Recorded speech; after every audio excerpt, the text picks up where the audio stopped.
Mama wakwaba midi ede adwoa setting mesrel na wa subscribe to my channel mia notification bell no so for more news. Ebusuafo ekwanya etwegu a wohwebi eye ekwan foforo kra His Excellency Nana Dankwa Kufado akoye ede ama oti Damango bimbila yende na saa edi ameboboi Damango bimbila yende wale ehe na NDC stronghold na green book ni mundi ankom anansa mo kwan etutu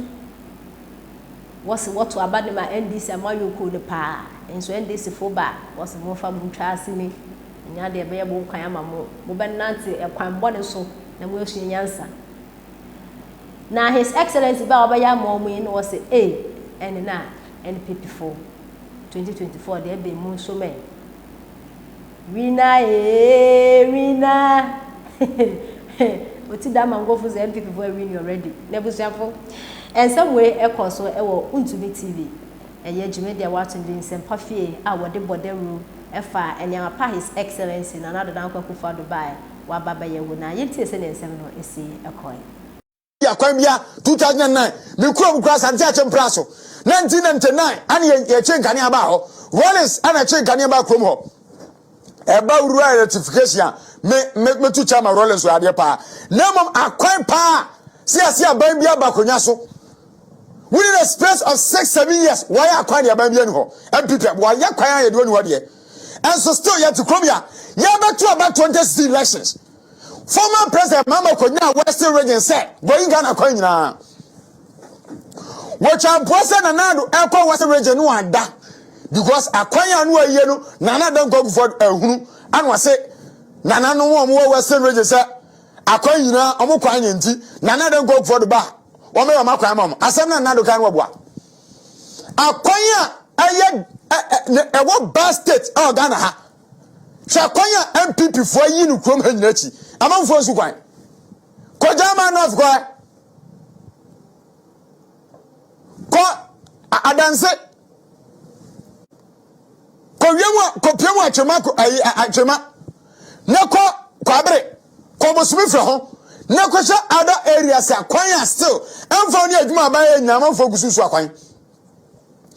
adwuma abawe ya adwuma ewosuru ye papa nyumre meka che Ghana fo nya say ya pabanya in terms of roads MPP abamba ye say what the says yes aye 11,000 kilometers of roads NDC 48 years 4,000 pe. NDC 48 years 4,000 kilometers of roads. And NDC MPP 46 years 11,000 place. As at last year, now they want to talk about MPP abai. Eba kwanya we yi akwan pa se abai bia. Wogusu a wo mra ye, wogusu a wo yi akwan no.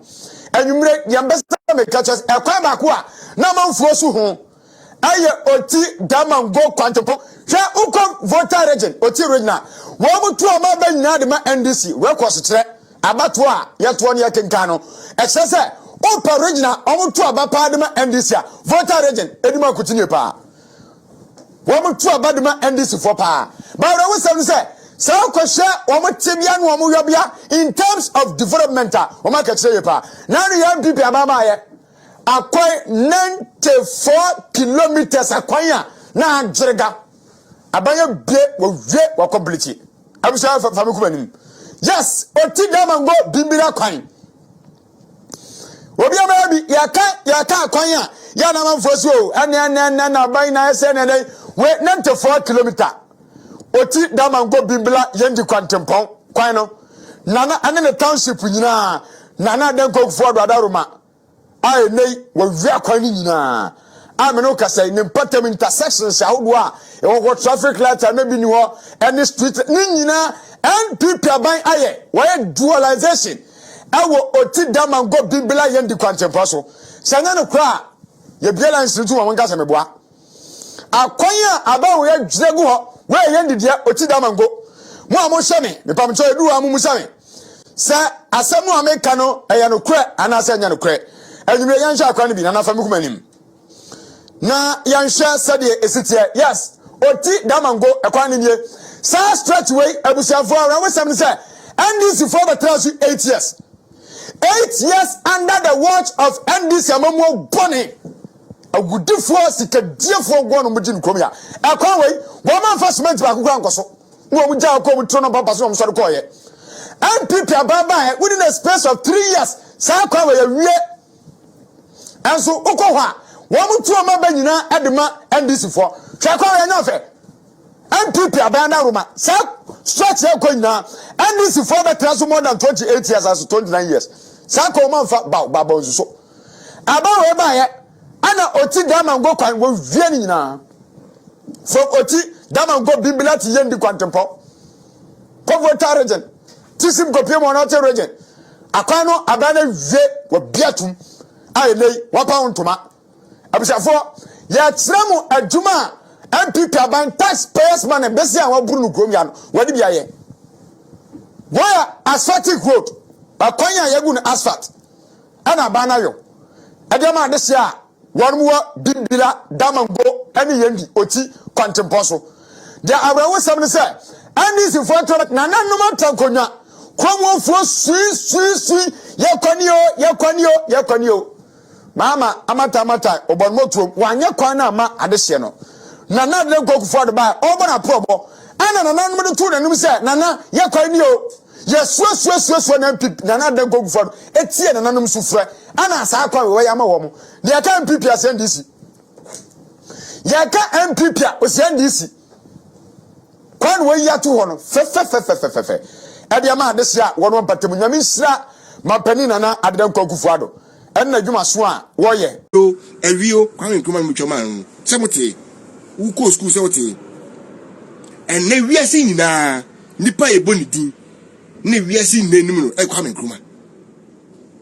ye se kwan nkuma e kronfo kwan nkuma bo man fom kwan nkuma impo bonefo kwan de na kwan nkuma ye biara no man nim mpanifo bi bon krofo pa se entisa ene nam so maso jaban ba ya no man kuma be yen na isa ton ni na honest ne tiri asem e be ton no mani na se sa ne hepe de aye wote ho ase communicator na obi tie kontu mu ha ese no won mu na e hye nkrofo so aha wo de busa o akon esi African countries ni na no akon esi God bless you me ho ye na ho ye de maswe me hu so ba so God bless you akon esi si wo akwantu mu na no kire me one military owo kronum ana odi sa ku ni bae kire me omu na betra butira ana omu ni abrofra ba ya adwen no obesu anim de ana omu do mpase ko Ghana Africa no makoye ku omu ye ku no so wi a no mu nya seat ni wi a no madwa sesa ene ya ja me de pamo no enkwase de odi ba ye bi no ana omu so di bi ye no e de na eso Gambia en se sa ben na ba fe west e come by west with me no ho but ne enkrofo te kwantu mu ha e apili se Ghana soldier for e na we hwe video be 3 na almost obi so te Dubai obi so te Saudi obi so te Israel obi so te e apili to Ghana military say sore no mu nkoko empam akufo ado God